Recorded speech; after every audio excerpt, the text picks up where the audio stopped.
kickstart that again. I think it was about 50,000.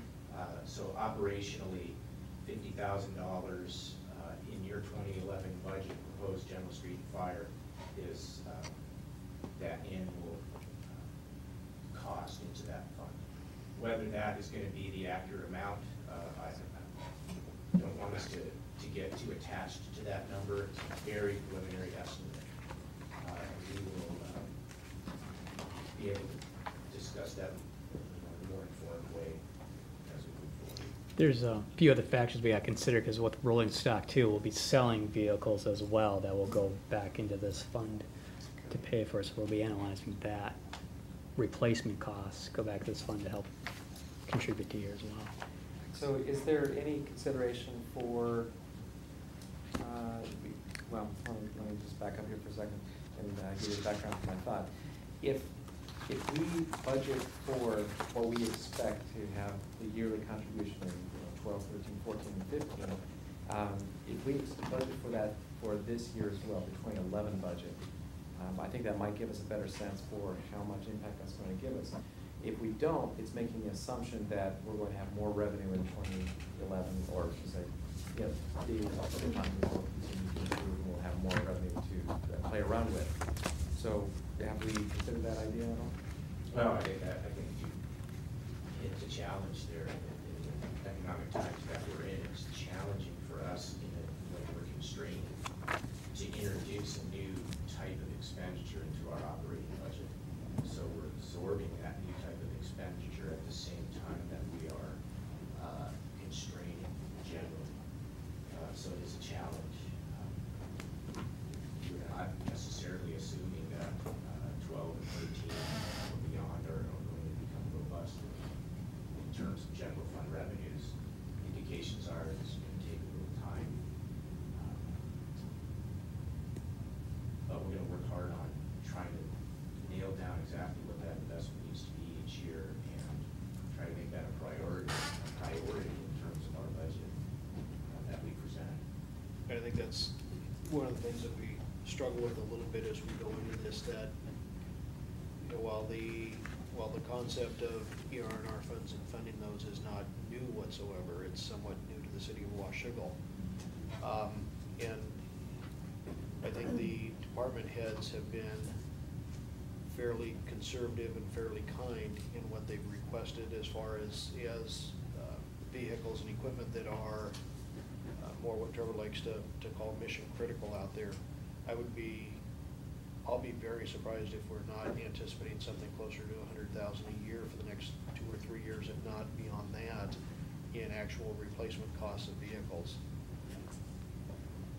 The problem or the challenge that we have at this point from an administrative standpoint is being able to accurately give you that information, know that it's correct, believe that we're not going to be changing that midstream, that type of stuff, and trying to bring together the historical data on the equipment that we've got to really know how much life it does have, and are even the assumptions we were using correct to begin with when they reach the end of their life.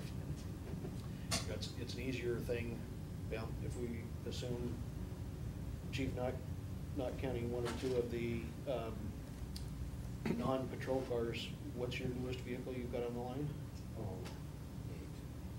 2008 is his newest one. All the others are older. So as you go through, even if you take into account the safety factor for the public and the officers, trying to replace 1 or 2 of those a year at $25,000 each, Trevor literally has vehicles in the public works side that we're going to junkyards over in Portland and pulling boxes off of old vehicles because they no longer make the replacement boxes and making those work. So as you start to put those through, I mean, 2 vehicles at $25,000, 3 vehicles at $25,000, 4 vehicles, and you look at the age of what some of our fleet is, it's old. Yeah, well, it'll be good to get the actual numbers that you guys crunch eventually, because that'll give us some really firm grasp on how we're going to plan on budgeting for this in 11 and 12 and 12. Yeah, it's most definitely on the list. We just want to make sure that when we come forward with it, it's something that's accurate and something that we can all look at and say, yes, this should be the number. think that reminder to cover that at that point in terms of our approach, so I'll turn it over to her now. I just wanted Oh, to I'm say sorry. a couple things. It's all right. I'm not against setting up a fund for ER&R. I think it's an excellent idea. I do have a couple of concerns, mainly the fluidity of a fund like that. And can the funds flow both ways, or once they've been removed from the general fund into the ER&R fund? So you can Then grab them that back. is, that, okay, that's good. Will there be some sort of cap on this fund?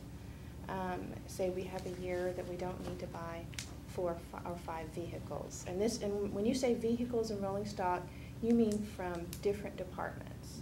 So this would be something from Public Works, like a work truck, as well as Those are police from the cars. general fund.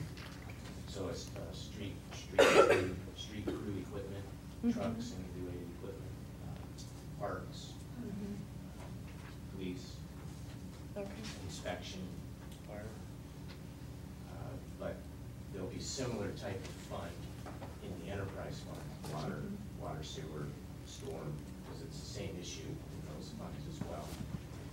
There's a de facto. Are you cap. looking at dollar amounts, or are you looking at percentages as far as contributions each year?